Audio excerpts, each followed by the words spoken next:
morning. Um, I'm going to do another reading of Madcap Family. This is episode 6, and it is called What Is That Stink? At the end of the last episode, Alden and Stella, they made up and he's going to work from home now. And remember, he got a wine bottle to the head, but, he says it doesn't hurt. I just look funny. I look weird. So now we're on episode 6. What is that stink? And now you're going to get to meet Alden's parents, Sealy and Natalie. Sealy goes by Pop, Natalie goes by Nettie. All right, here we go. Everyone had just finished lunch. Some of the kids wandered off while Stella made a pot of coffee. Stella glanced out the window. Honey, your parents just pulled up, Stella stated. Alden headed for the door. He opened it just in time to see his mother sail through the door, irritation radiating from her. Alden looked confused. He peered through the screen door to see his father leaning against their car, arms crossed and looking annoyed. Hi, Dad. Are you coming in for coffee? Alden asked. Genetics are strong in the Westman family. Sealy is not as tall as Alden. Nobody is as tall as Alden, but the resemblance between the two is staggering. Today his father looked scruffy. His hair normally looked well kept and combed, but today it looked oily. Sealy's hair was also sticking up all over the place. His clothes were wrinkled and stained. Sealy looked like he had been in those same clothes for quite a while. I will be taking my coffee out here, Sealy shouted, pointing at the ground in front of his body. Sealy practically vibrated with irritation. I will not be going anywhere near your mother, as I am so offensive to her sensibilities. Sealy waved his arms around, gesturing wildly. Sealy marched up to the screen door. Stella, darling, I'll take my coffee out here. There is a nice lawn chair calling my name. Stella handed Sealy his coffee. As he took it, a breeze changed direction, sending this awful smell wafting through the kitchen and dining room. The children had all wandered back in, realizing their grandparents had arrived. Alden and Stella choked from the smell. Alden's mom, Nettie, better known as Nettie, put a handkerchief to her nose. The children were protesting, wanted to know what that awful smell was. Sealy held his coffee in his left hand, curled his right hand into a fist, and raised it above his head. It's me! That is right, kids. It is your papa. That is my stink. You all better get used to it, because until that woman apologizes to me, Mr. Stinky is here to stay. Sealy glared at his wife while shaking his finger at her. I will not be bossed around by you, woman. I go one day without showering, and you come unglued. Nettie glared right back. One day? Why, you evil, crotchety old devil. As of today, you have gone 10 days without bathing, Natalie announced loudly. Good to know you can count, you old hag. Sealy cackled like an evil old man and turned around, strutting like a crazed rooster. He retreated to his lawn chair just outside the dining room window, but the stench seemed to linger. Francine leaned on her grandma, wrinkling her nose. Grandma Nettie, why is Pop smelling so bad? Nettie folded her hands on the table. She picked up her cup, blowing softly as she took a sip. Your papa is losing his mind, dear, and he is trying to take me with him, Nettie explained. Alden sat down. Mom, what exactly is going on? He asked. According to your father, he is retired, Nettie said. Nettie went on to say, Alden, you know your father. He was in the military. He got used to showering 2, 3 times a day. 10 days ago, your father tried to climb into our bed without showering. Nettie picked up her coffee and took a long, hard gulp. Gasp! Hot, really hot, Grandma Nettie exclaimed. Stella jumped up. Nettie, that is so hot. You're going to burn yourself, she stated. Nettie's face turned red. She waved her hand around vigorously. but she kept on talking as though she had not just swallowed fire. That first night, I did not say anything, gasp. But then the next day, he had not showered, gasp. And again, he got into our bed. Nettie was still gulping the hot coffee and waving her hand around. Nettie finally smacked her empty coffee cup down. Nettie sucked in some air. I brought up the subject of cleanliness being next to godliness. He just gave me a dumb look. By the third day, I told him he stunk.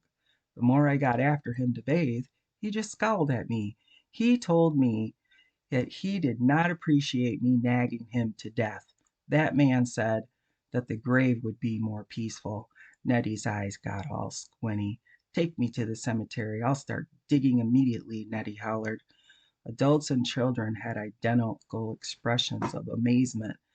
Nettie continued, "Furthermore, how dare I protest about his smell? I directed him to sleep in the guest room until he could come out of retirement and take a bath." Nettie's eyes turned into slits as she looked at her son. Her voice became outraged with anger. She gritted her teeth while she spoke. Natalie pointed her finger at Alden like it was all his fault because he was a male. "Your father even tried to tell me he is a man, a real man, and that he will not be bossed around by a woman, like he thinks he is superior. Why, I never." Alden started apologizing. He was not sure for what, but he apologized nevertheless. Nettie glared out the large dining room window. Sealy spotted her looking at him. He raised his coffee to her while smirking in triumph. Sealy wiggled deeper into his chair in an exaggerated manner. He placed his sunglasses on his face and kicked back with a big old stupid man smile on his face. Nettie exploded. Nettie gestured wildly. Stella tried to calm her down. Alden looked helpless, but also tried to jump in to defuse the situation. Some of the kids tried to chime in to give their opinion on Papa's stink, all talking at the same time. Bud No, their dog, started barking, and that made Ernie bark. Ernie looks like a miniature bloodhound with the bark to match. Nettie waved her arms so vigorously that her second cup of coffee spilled. Stella grabbed a towel and mopped up the mess while directing one of the kids to put the dogs out and lock the doggy door. Still, everyone continued to talk at once. Francine, little Franny, cleared her throat to get their attention. Ahem, Francine said. No one noticed. She tried again. Excuse me. Ahem. Nope. Francine stepped up onto a kitchen chair and screamed the longest, most piercing scream imaginable. When she was done, all eyes were on her. The room was as quiet as a tomb. Francine had her hands on her hips while she tapped one foot on the chair. She really could not believe she was related to these loons. "I do not think that you need to worry about Papa being stinky no more, because while everyone has been going crazy, the twins and Ben cleaned Papa all up." Francine kept her left hand on her hip. She straightened her right arm out and jabbed her finger at the big dining room window. Everyone turned to look. They all gasped. Sealy's lawn chair was flipped backwards. Sealy was still in the chair with his feet sticking straight up in the air. Pop still held his coffee cup in one hand and his glasses in the other. Pop was roaring in outrage as Ben sprayed him with the garden hose. Caleb squirted shampoo from Sealy's chin to his toes. David wielded the toilet bowl scrubber. Caleb dropped the soap, reached into a bucket, and pulled out an old wooden bristle brush. Everyone watching cringed as Caleb began to scrub. That old brush had to be quite painful. David scrubbed his papa thoroughly with the toilet bowl brush, even working on his papa's underpits. Grandma Nettie screamed, "Oh, land's sakes, help him! Get those hooligans off their grandfather!" They all raced outside. Alden pointed one finger at Ben, and Ben shut off the hose. Alden grabbed Caleb and David by the backs of their shirts and hauled them till they stood on their tippy toes. Both boys still held on to their brushes with a death grip. "Drop 'em, boys, now," Alden said. They dropped them instantly. Alden was trying to keep a stern face, even though he felt like roaring. No way could he even glance at Stella. He could see her out of the corner of his eye, shaking and trying to hold it in. Alden set the twins down. What are you three doing? Have you lost your minds? Alden thundered. Nettie and Stella helped Sealy to stand. Nettie turned on the boys. What did you three think you were doing? Nettie demanded. Ben looked sheepish. Dad, we couldn't help it. Papa smelled so bad. I mean, really bad. I do not think I ever in my whole life smelled something so bad. Ben shook his head, horror written all over his face. Caleb spoke up. I ain't never smelt nothing as bad as Pop. I couldn't stop myself. I don't even like taking baths, Dad. Caleb sounded horrified. David shook his head in agreement. What he said, Dad. I saw flies, Dad. Flies. I think one keeled over and died because it smelled Papa's stink. David put his hand up to his mouth, trying not to gag. Nettie was still outraged. Come on, Sealy, we are going home. My poor sweetie, you get cleaned up and I will make us a nice meal. We can kick back and watch a movie. Sealy still looked dazed. He was covered with water and bubbles from head to toe. Everyone stared as bubbles slid down Pop's face, followed his nose, and plopped onto his shoe. When he turned around, he had mud and grass stuck to his back and buttocks. Darndest thing I ever saw, Nettie. They were like three evil ninjas. It was a coordinated attack, I tell ya, Celia exclaimed. Celia looked at his wife pleadingly. Honey Bear, can we order a pizza? Pizza sure does sound good, Celia begged. Nettie smiled. Okay, but you know you cannot have that all the time. We must watch our figures, Nettie stated, starting to strut towards the car. Celie swatted Nettie on the backside. I'll watch your figure, sweet cheeks, Celie promised while waggling his eyebrows. Nettie giggled like a young schoolgirl. Everyone else had identical expressions of ew on their faces.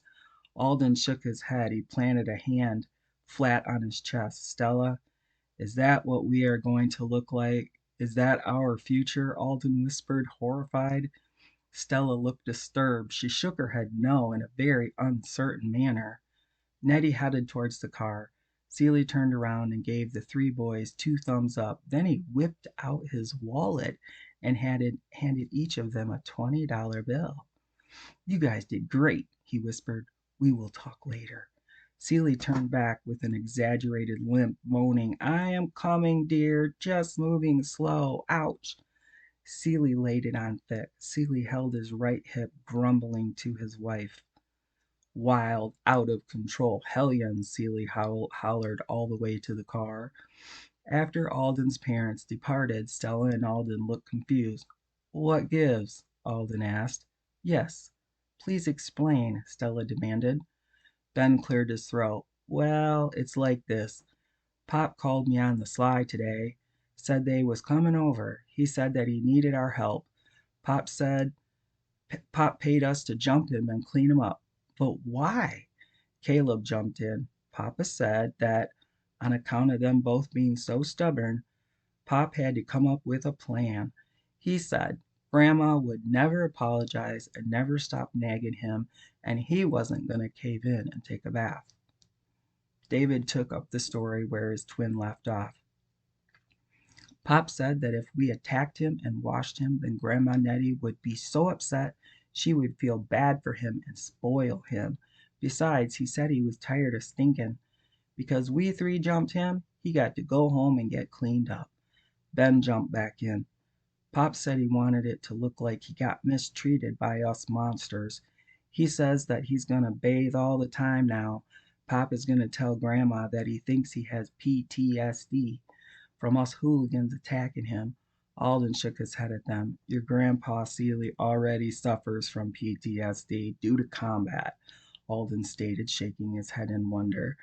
Ben spoke with awe in his voice. Dad, Pop is a brilliant mastermind, Ben stated. Caleb agreed. Yeah, Dad. Papa is wicked smart. Caleb clasped his hands together with feeling. David clutched his hands to his chest. I want to be just like my pop when I grow up. He is a pure evil genius. Then David shivered in awe. Stella directed the boys to clean up. Okay, future evil geniuses, get this mess cleaned up, she demanded. Alden and Stella stopped when they got to the front porch, both reflecting on today's events. They both started shaking with laughter, tears running down their faces. They were gasping for air. When their laughter finally calmed down, they were leaning on each other for support. Alden put his arm around his wife. I am so glad you smell good, honey, Alden said with relief.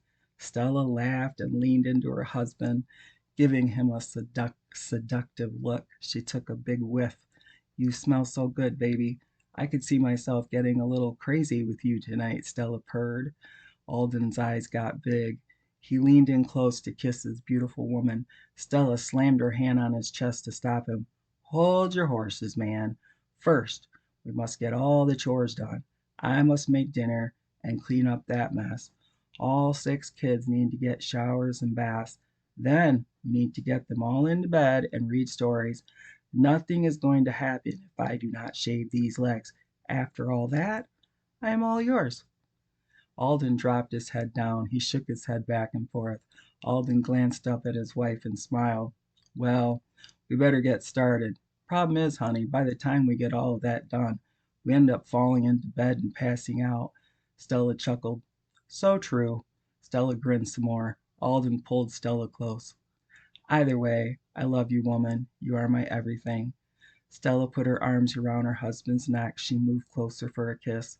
You're my everything too, Alden, Stella murmured. When their kiss ended, Stella's eyes twinkled. Alden, if you ever stop showering, you will be in the guest room so fast. Don't forget to leave a comment. Oh, hold on, my computer's trying to die on me. I better quick plug it in. Hold on a second, I gotta. There we go. Well, that computer decided to last as long as I needed it to. Um, don't forget to leave comments in the where you can reply. I would love to hear your thoughts on it, and I will be reading some more and posting it up here. And you guys don't forget to like and subscribe and share it with people. Okay, all right. I still have my little bunny that my daughter made. So cute. Her name is Strawberry. I decided to name her. It's a girl, and her name is Strawberry, and she has a cute little white tail. My daughter Hannah made it for me. She's my reading buddy. All right, y'all have a great day.